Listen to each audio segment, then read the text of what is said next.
Post number 3 किंवा profile number 3 याबद्दल जर आपण बोललो तर माझी पर्सनल फेवरेट डिजिटल मार्केटिंग. मी सॉफ्टवेअर डेव्हलपर म्हणून काम केलं आहे, मी कोडर आहे. बट डिजिटल मार्केटिंग किंवा डिजिटल मार्केटिंगच्या रिलेटेड जे करिअर आहे ते फ्युचरमध्ये खूप स्कोप येईल किंवा आत्ताही खूप स्कोप आहे. बऱ्याच साऱ्या एजन्सीज आहेत की ज्या डिजिटल मार्केटिंगवरती काम करतात. डिजिटल मार्केटिंग म्हणजे आपल्या प्रोडक्टचा डिजिटली अपेरन्स क्रिएट करणं. मग ते GMB असेल, गुगल माय बिझनेस पेज असेल, सोशल मीडिया मार्केटिंग असेल, SEO आहे, सर्च इंजिन ऑप्टिमायझेशन आहे आणि वेबसाईट रिलेटेड छोटी छोटी जी कामं आहेत ते या प्रोफाईलमध्ये येतील. या प्रोफाईलसाठी तुम्हाला पुन्हा कोडिंगची बिलकुल गरज नाही.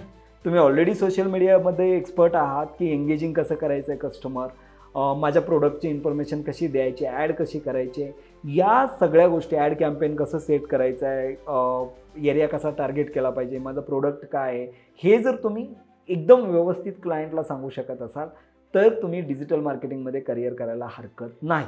मग तुमचं टेक्निकल बॅकग्राऊंड काय आहे हे मॅटर करणार नाही आहे, पण तुम्ही क्रिएटिव्ह आहात, डिजिटल किंवा सोशल मीडिया मार्केटिंगचा तुम्ही वापर कसा करता आहात याच्याबद्दलचं जर तुमच्याकडं नॉलेज असेल तर तुम्ही डिजिटल मार्केटिंग म्हणून काम करायला हरकत नाही.